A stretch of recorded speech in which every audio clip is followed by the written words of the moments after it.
siya'y sa atin lalagi. Mamumungang maluwalhati.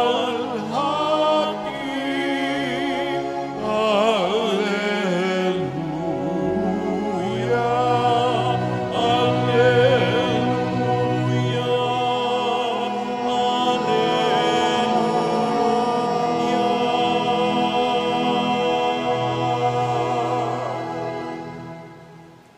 Sumainyo ang Panginoon. At sumayo rin. Ang mabuting balita ng Panginoon ayon kay San Juan. Papuri sa iyo, Panginoon.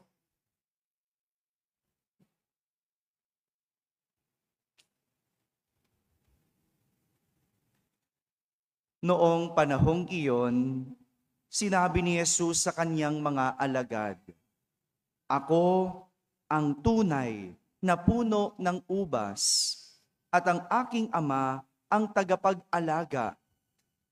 Pinuputol niya ang bawat sangang hindi namumunga, at kanya namang pinuputulan at nililinis ang bawat sangang namumunga upang lalong dumami ang bunga.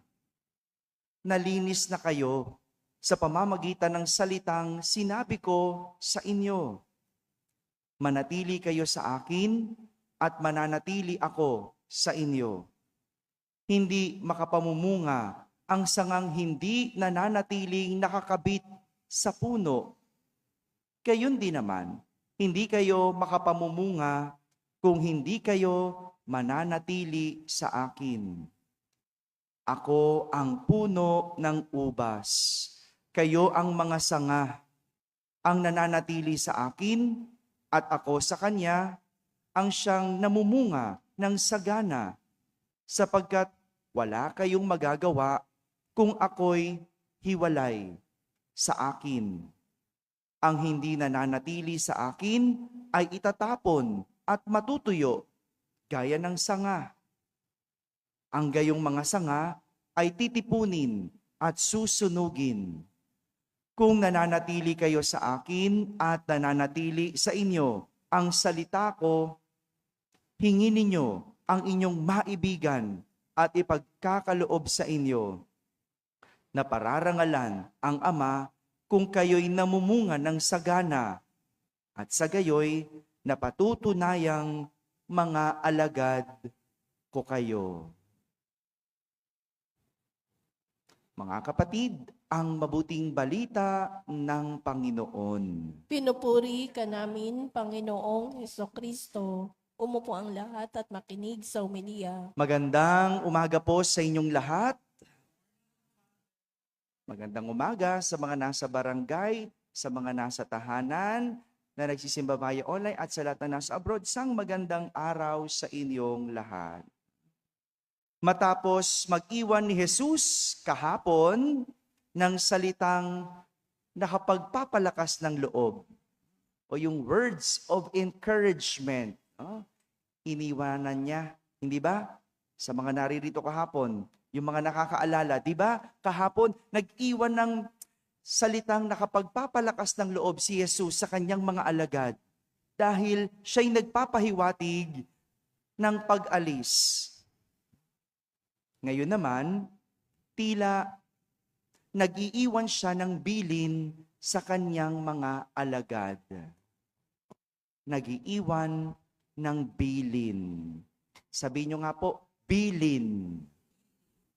Hindi ba parte ng pag-alis ang magbilin? Ganun ba kayo? Pag umaalis, nagbibilin kayo? Ha? Ito ay para iwanan ng gagawin ang maiiwan. Kaya ka nagbibilin kasi bibigyan mo ng gagawin ang maiiwan. Ibig sabihin, inaalala. Hindi pinababayaan ang maiiwan. Kaya nagbibilin, inaalala, at hindi pinababayaan ang maiiwan. Kaya nga, ang bilin ni Jesus sa kanyang mga alagad, manatili kayo sa akin at mananatili ako sa inyo. hindi makapamumunga ang sanga na hindi nananatiling nakakabit sa puno. Gayon din naman, hindi kayo makakapamunga kung hindi kayo mananatili sa akin. Siguro, alam kasi ni Jesus. Alam niya ang mangyayari kapag siya ang umalis. Alam niya ang mangyayari kapag wala na siya. Alam niya no? Kapag wala na siya, maaring magwala na rin sila. Kapag wala na siya, maaring, di wala na rin. Magkakanya-kanya na sila. Alam niya Di ba ganon? Yung nanay, pag umalis ng bahay, okay, kanya-kanya na tayo. Di ba? Pag umalis yung nanay, di yung mga anak, di lalabas na yung iba.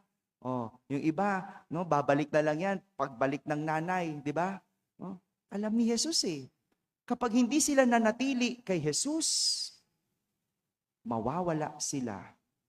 Kapag hindi sila nanatiling nakakabit kay Jesus, magwawala sila. At kapag hindi sila nanatili kay Jesus, hindi sila makapamumunga.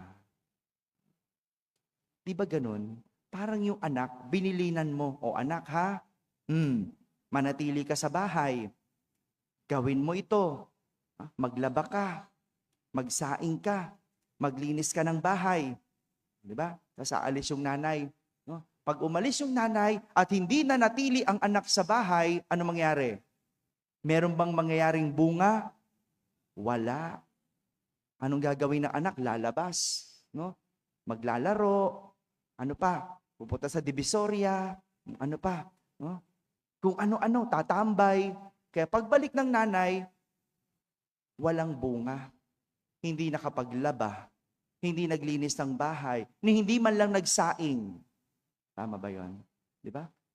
Pero yung batang nanatili sa loob, pag alis ng nanay, naglaba. Naglinis ng bahay. Ano pa? Nagsaing. No? Ginawa mo yung inutos. Nanatili ka. Di ba? Pagbalik ng nanay mo, may bunga. No, may bunga naman pala yung pag-alis ko. No, buti naman yung anak ko. Di ba? At kapag nakagawian niya ng bata, kapag lagi niyang ginagawa yan, tingnan mo, ang bata, lalaking masipag. Hindi tamad. Lalaking nagtatrabaho. Hindi ayaw magtrabaho. Kaya kapag ganyan ang bata, ano mangyayari? Magbubunga yan. Magbubunga yan. Hindi na lang yan naglalaba, hindi na lang yan naglilinis ng bahay, pero magbubunga dahil sanay patak magtrabaho. Kaya kailangan nananatili.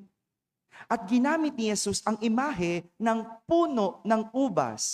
Ayan na naman si Jesus. Gumagamit ng imahe para maintindihan ng kanyang mga alagad. Gumagamit siya ng imahe ng puno ng ubas para ipakita kung ano ang kahulugan ng pananatili.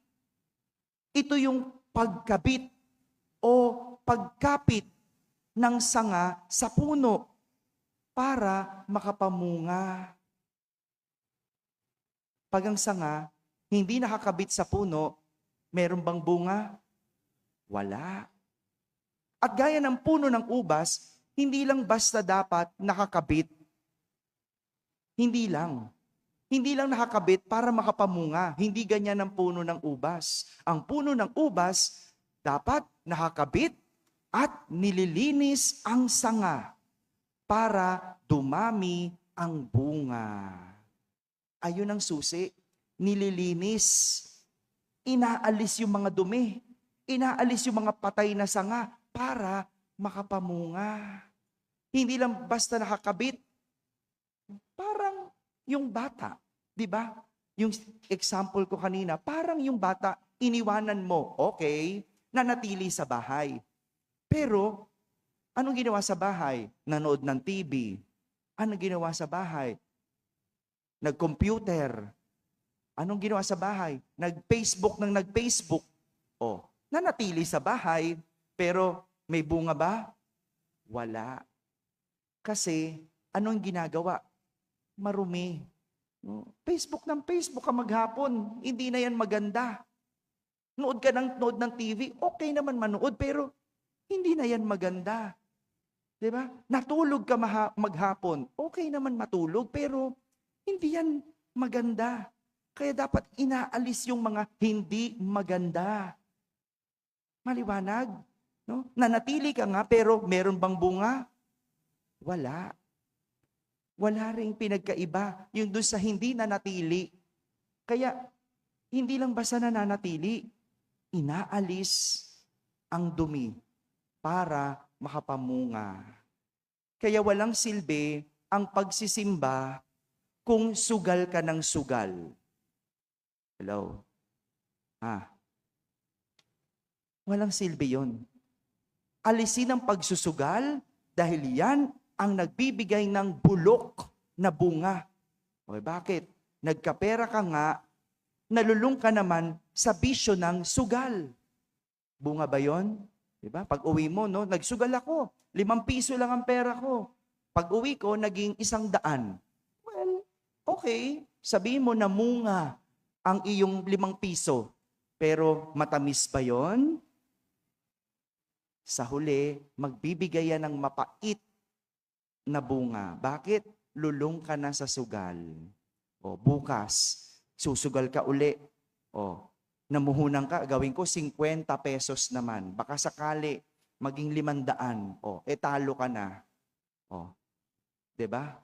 O, tapos hindi, babawi ka bukas. Bukas naman, may patay uli doon sa kabila. Doon naman ako magsusugal. 'Di ba?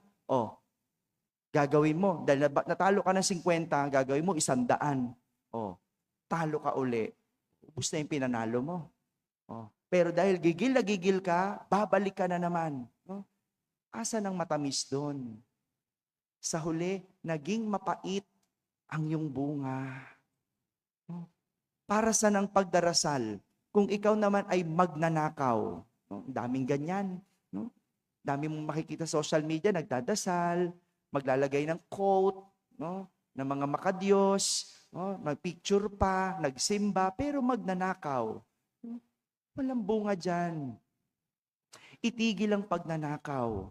Dahil yan ang nagpapabulok sa isang tao. No? Sayang yung nakamit mo sa buhay kung galing naman sa nakaw. Ha? Kaya hindi basta nakakabit. Kailangan nililinis. Inaalis ang dumi para makapamunga ng marami.